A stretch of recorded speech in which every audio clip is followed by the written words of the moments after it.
Today, drama means learning curve, drama means proving yourself, and drama means looking so freaking cool, Mel wants to sign up for drifting classes.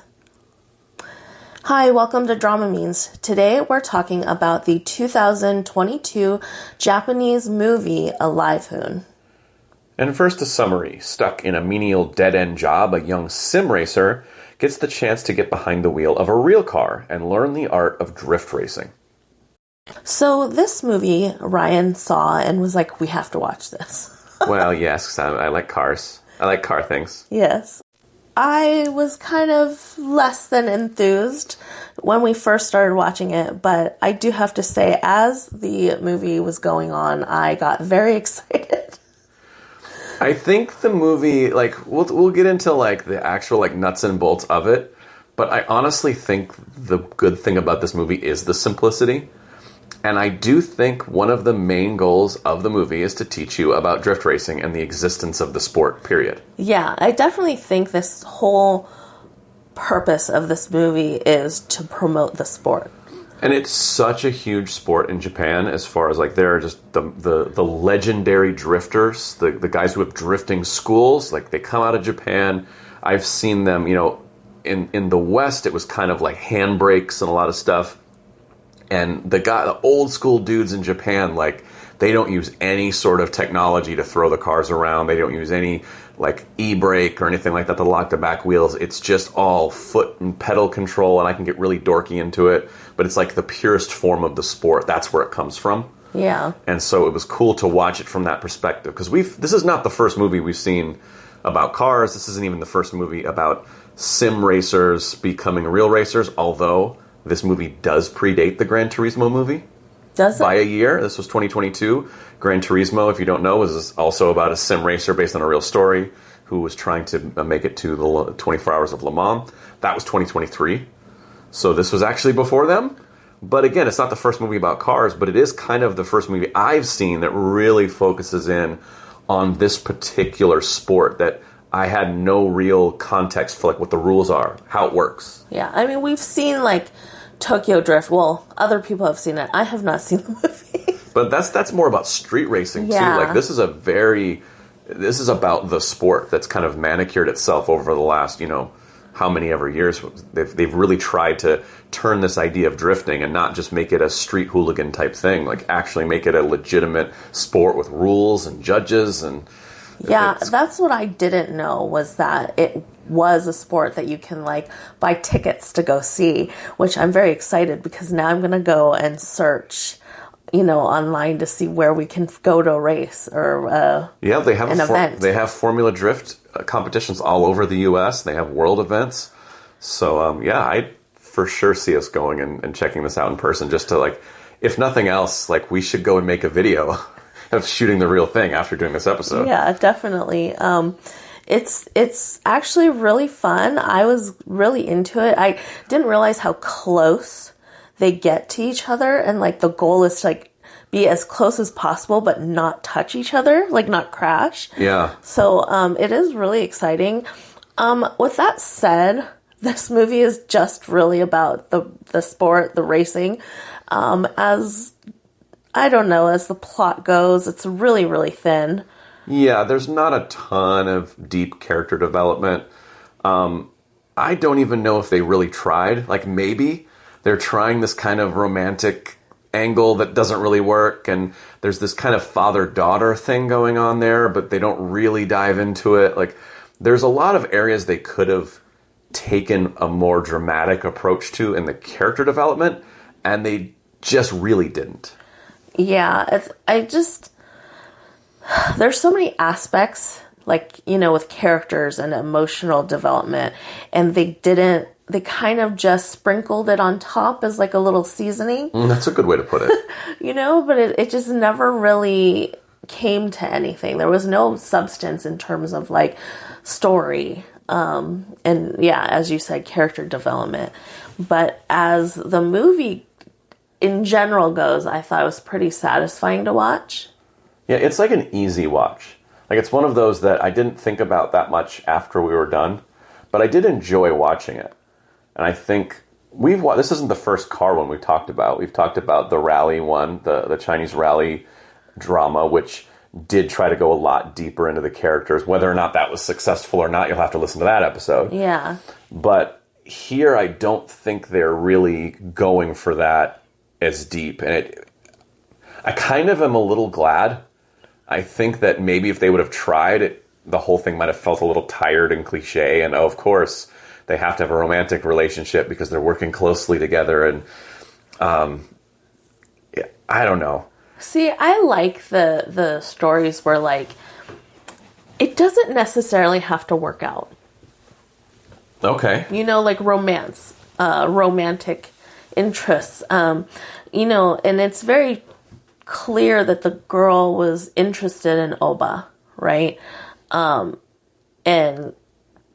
she wanted him to stay, and he has clear goals that he wants to, you know, do, and he's not going to let something like romance or you know, like that. This wasn't really part of his.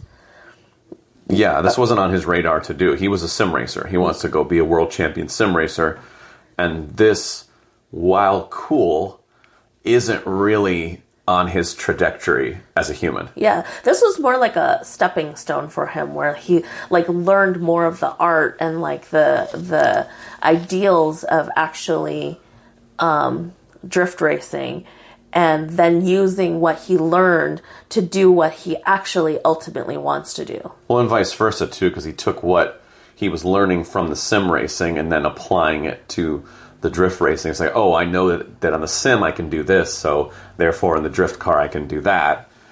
So it's, you know, we see both sides of it. I want to say, like, he doesn't really feel like the main character in the show, in the movie, even though he's kind of presented that way. Like, even in the summary, the movie is about a young sim racer. He doesn't really have a transformation, and there's not really that much at stake for him in the film. The stake are all on the side of the father and their race team and the daughter, and it's like, this has to work for them. It doesn't really have to work for Oba. I mean, I don't know. Like, he doesn't have that, like, big character arc. I just feel like he did have some, like, a learning moment, like a more, like, a very small coming of age moment.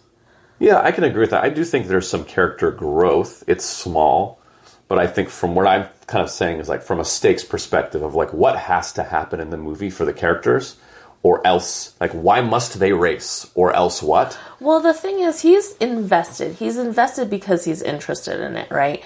So he goes from, like, not knowing how to even drive. He didn't know how to drive at all. Well, he doesn't even have a driver's license, right? At the beginning, that's the kind of joke. He's like, I can't drive you to the track. I don't have a license. Yeah, exactly. So I feel like he goes from that, and he is invested because he wants to learn, and he wants to win, and he wants to learn more of how it feels, you know, from, like, because he got super, like, car sick at first, you know, to the point where he can actually drive it. But what I think I love the most is, like, his connection with everybody. Even though some of it may or may not work, I don't think it works with him and his boss, because I felt like it was, like, a weird...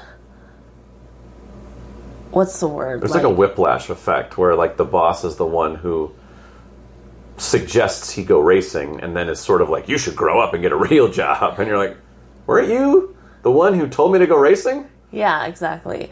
So that part was a little off. Even his relationship with the girl, like, she was kind of his biggest fan, like, his, like, biggest believer in him, right? But you kind of get this, like, but why? You know? Yeah, like, that's what I was just going to say. Exactly. But like, why? Yeah, like, why are you so invested and so interested in him? Like, and the thing is, romantically, I don't feel any chemistry from them. And then, so you saw that he plays, you know, the sim, or as they said it in the movie, video games, right? that, like, why are you so interested in him, and why do you trust and believe him so thoroughly, right? Other than she's desperate, right? They're desperate to find anybody who can drive that they can't really afford to pay. Yeah. And so they can't afford a top-notch driver, so he kind of comes to them as, like, the budget, option. But I do think that piece was massively missing I really wanted to see earlier her impressed by something he does so she can go, this is the guy. Yeah. Like, what's that spark that gets us to the later scenes where he does get behind the wheel and pretty quickly, like, starts getting the hang of it. But she's kind of already on his side by that scene. Yeah. So that part really came as if you say so. Yeah, for real. But my favorite connection is him with the first guy that he, like, climbed in the car to, like, learn how even drifting and driving felt like. Or it's kind of like the current champion, the current top dog, who's kind of like, oh, you want to learn how to drift? This is how you do it. Yeah. So I like their connection. I like that his like ultimate rival at the end.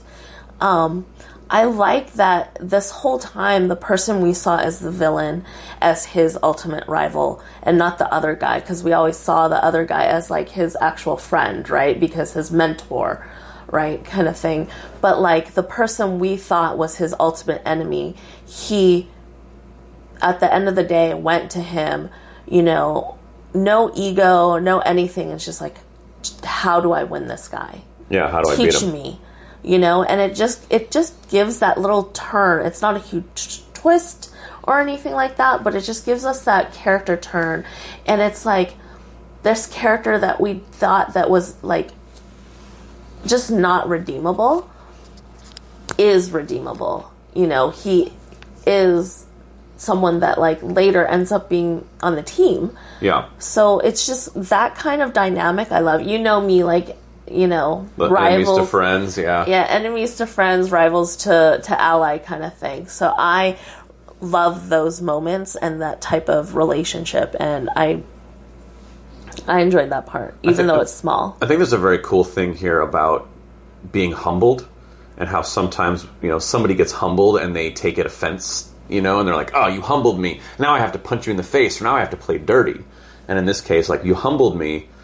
I have to figure out what's missing inside me to kind of move on and grow myself, because I can continue to be humbled, or I can get better and come back at you. And that's the one thing I think good sports movies have, is you can make the villain as big and bad as you want, but if the villain gets beat, in the end, they have to just say good game. And it's the ones that say good game, I'll get you next time. Now there's a mutual respect there that you didn't have at the beginning of the film. Yeah. Which I like to see. It gets the goosebumpy moments where you're like, no, they're going to shake hands and now it's going to be on next time. Like, yeah. I won't underestimate you next time. Don't worry.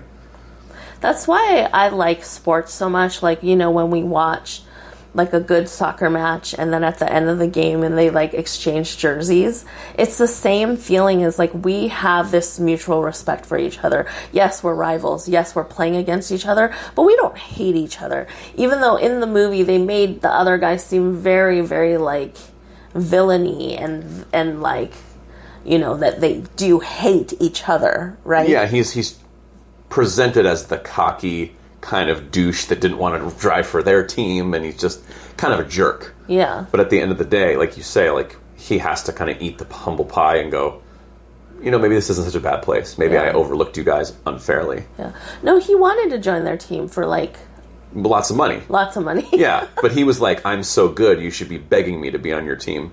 And she was like, I don't want you, you're a jerk. Yeah. I think, too, there's an interesting thing that's happening, especially in motorsports, where 20 years ago, the rivals really did hate each other. Like, the guys in the paddock that raced against each other in a multitude, what are you talking about? NASCAR, you're talking about Indy and Formula One and drifting. Like, they hated each other out on and off the track. And now this new generation of racers have all grown up together, and they're all friends. And so on the track, they're rivals, and then off the track, they're all buddies. Yeah. And the media sometimes doesn't know what to do with that, because they try to create these rivalries. Like, oh, aren't you upset about that pass? Yeah, that's just racing. I'll get him back in the next race. And they can't get these kids to have this same 1990s mentality, which I think I liked it here, that this next generation is kind of playing by those next generation rules of, I'm not angry at you. I don't think you're a bad person. We just race each other, and only one of us can win. It's just the fact of the matter. So I kind of like that was included in this. Yeah. So as the movie goes, I do like that, Oba continues on and like wins their sim championship also. And then everyone is just like cheering him on. All the people at the factory are like in on him. Yeah. Yeah. And then like the girl, and then like how everyone on her team is like, oh yeah, she has a crush on this guy and is just waiting for him to return. I kind of like the fact that, going back to the point of him not having a huge character arc, I do kind of like that he doesn't let go of his thing. That I still want to do sim racing. Like, the very cliche place this should go, if we're going to the rules of cinema, is that he's forced to make a choice between who he was and who he is now. And he has to go to the sim race and at the last second unplug the controller and come running back to the drift competition into her arms. Like, that's the cliche place. But the fact that he was able to kind of have both, but saying, hey, I can't race for you guys full time because I have this other thing, and that's really my thing. Yeah. It's kind of nice, and like, in real life, there are racers that do both. Absolutely. So like, it is something that like, he can, during one season do the sim racing, and then in another, like, do actual drift racing. But I do like that there wasn't, like, I thought in the beginning that the girl's dad had died, and like, it was gonna be this really dramatic thing, and no, he just like broke a leg. And I mean, the thing is, there's less drama in this in terms of like, all your normal drama tropes and things like that. Like, it doesn't take that, what is it? The path most walked on. Yeah. I know what you're saying. But that's what I think. I think if you were to watch the first 20 minutes of the movie and then pause it and go, okay, write it and finish it for me, you're going to all those very like well-trodden areas that are like, oh, yep, we've seen that before. We've seen the dad die, and now everything's about in the memory of the father, and then it's just so dramatic. And then she finds this guy who's down on his luck, and all these things. I mean, it writes itself. Yeah. And they chose to do something just a little bit different that may be less dramatic. Less dramatic, but more wholesome. Yeah, that's a great word for it. I think it does feel, it's a little breezy. It's a little easy in places. Like, things come a little easy for the characters sometimes. But that doesn't mean that it wasn't a good watch, I guess. Yeah, I agree. I thoroughly enjoyed this movie. I didn't think I was going to. I was going to be like, oh, this is just another one of Ryan's boy racy movies. I thought it was going to be another one of my boy racy movies. I was like, I'm in the mood to watch Days of Thunder, so I'll watch this. It's just, yeah, like, every so often I have to give in and, like, watch, a movie that, there's countless explosions or, like, lots of car racing and things like that. So, you're welcome.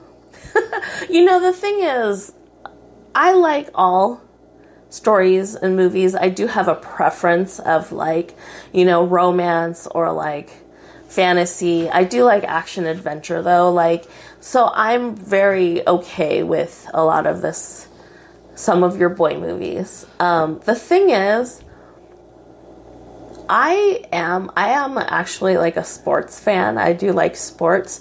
So when this is very like, hey, here's a new sport you can get excited about.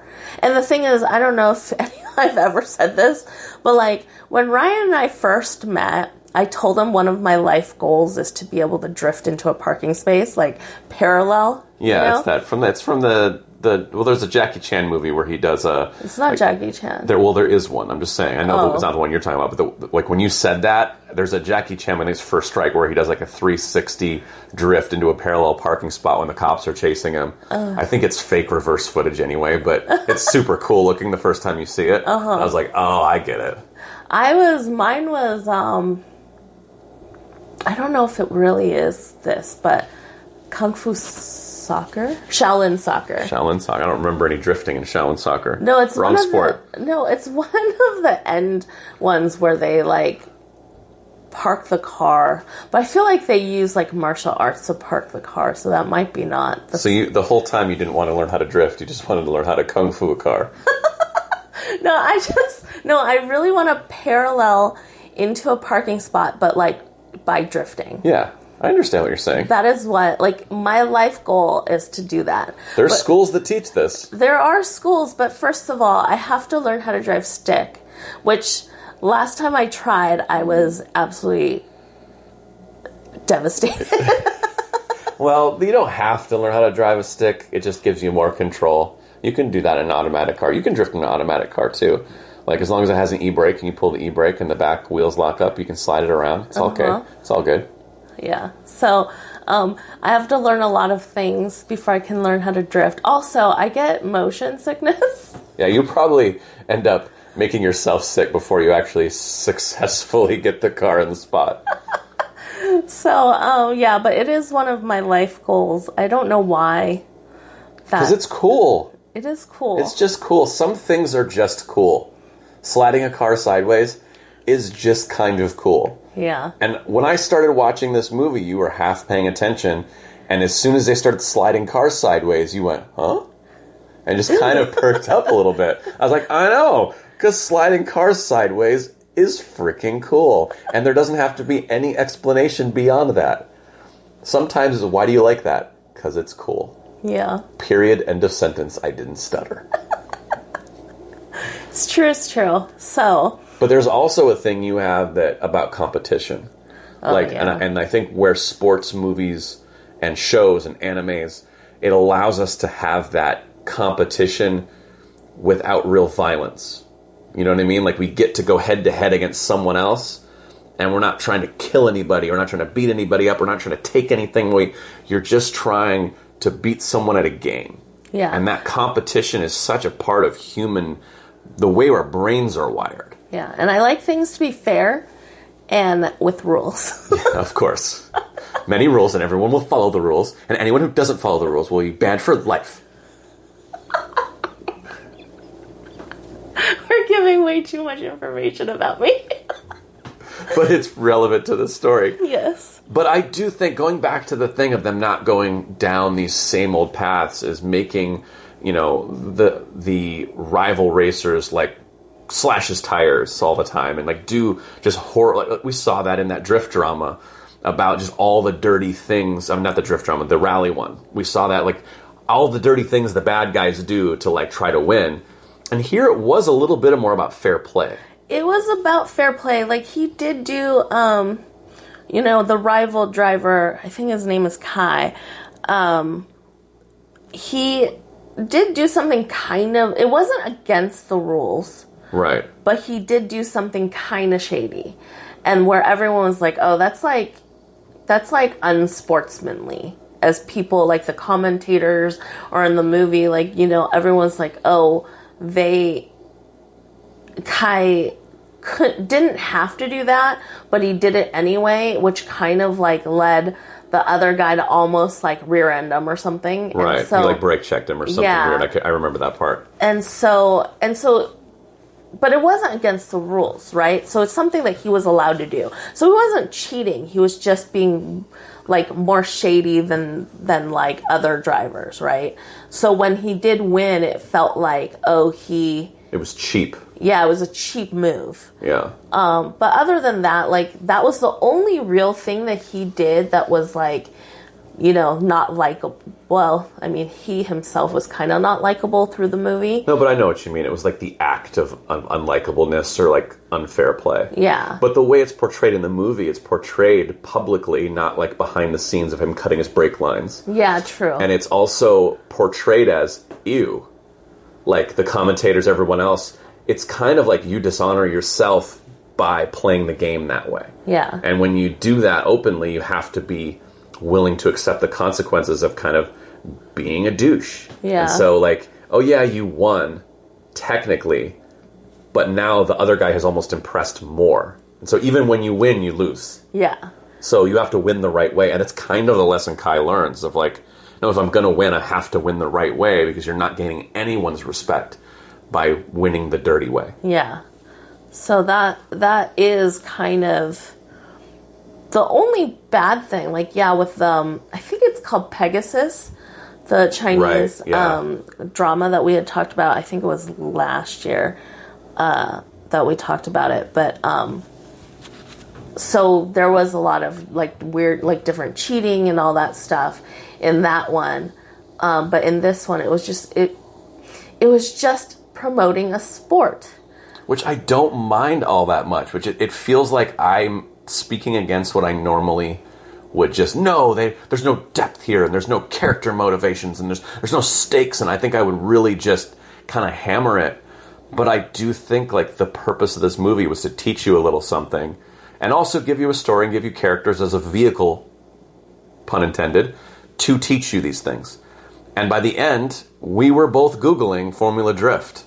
And I was looking at the rules like, wait, what is this? Is this actually how the sport really works? Oh yeah, it is actually really how the sport works. I was talking to people this weekend about it. I'm like, oh yeah, Formula Drift's really cool. Like my buddy does commentary for that. It's like super fun, and it's never really crossed my mind. I knew this was out here. I never really bothered to learn about it until now. Yeah. So the movie kind of did its thing. Yeah, for sure. And I'm now interested, again, I said I was looking into lessons of drifting. I do at some point want to learn how to drift. And also I definitely want to go to a race, like a drifting race. Yeah, it seems like a really fun atmosphere. I mean, I don't know, just they made it very appealing in the movie. And I think maybe we always talk about on this podcast, like, what was the priority of the filmmakers? Is comedy your priority? Is it drama? Is it romance? I do really think the priority of these filmmakers was, let's introduce this sport to people. And this was the way they chose to do it. Could they have been deeper with the characters? Sure. Could they have been more dramatic? Could it have been a better film? Absolutely. Yeah, as a movie, it was a little lacking in terms of, as we said, character dynamic, all that, and then, like, emotional connection. It was missing a lot as a movie. But for an action flick that just got your blood boiling, I think it did its job. Yeah, I was pleased with it. I really enjoyed the watch. And will I watch it again? Maybe not. If they make a second one, will I watch it? Probably. Yeah. So, yeah, you can have your criticism of it. But again, did the movie do its job? I think it kind of did. I think I would say congratulations to the filmmakers if I ever met them. I think you kind of did what you set out to do. Yeah. And not much more than that. But not every movie needs to be more than that. I agree. So my rating is Onboard Karaoke. Okay. So I think it was fun. I definitely got interested in drifting and drift racing, and there's not a whole lot of thought-provoking per se, but I definitely am interested in the topic now. I think this is probably the absolute definition of the rating on board karaoke. I think it's like, if you want to represent that rating, this is the movie. Perfectly fun, nothing wrong with it. Like, it's not supposed to be like dream fulfilling. It's not supposed to make you like think about it all night long into the wee hours and discover hidden meanings inside of it. Like, it absolutely does its job for the hour and 40 minutes it is, and then it's over, and you go, oh yeah, that was kind of fun. Yeah. That was cool. Yeah, let's go drifting now. Yeah. Where's the stunt driving class in my neighborhood? Google stunt driving near me. Yeah, so that is what we think of the movie. I do think people should watch it. Like, if you're, want some kind of mindless, full of action, nothing too dramatic, I definitely recommend it. Honestly, it's kind of like a sports anime. Like, sports animes go a lot deeper because they're serious.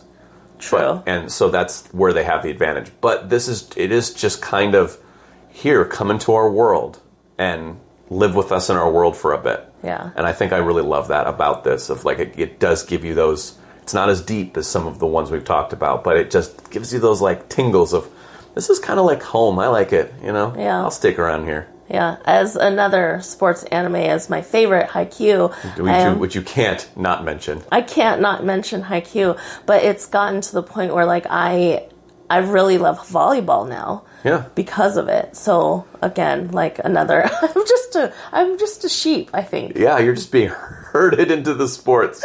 You open the closet and you're like, why do you have a volleyball? You've got a set of golf clubs in here, you've got badminton rackets. What are you doing? I tried badminton. It does not work for me. But anyway. I'll remain silent on my thoughts about badminton. Yeah, don't talk about badminton. But yeah, this was good. But anyway, yeah, that's what we thought. I think I echo your sentiment. I think it's worth a watch. And especially, you have a short amount of time. You have an hour and a half. Sit down and watch it. It's just like, it's good popcorn. Yeah. Yeah. Anyway, that is it for us this week. Thanks for listening. And we will see you next time.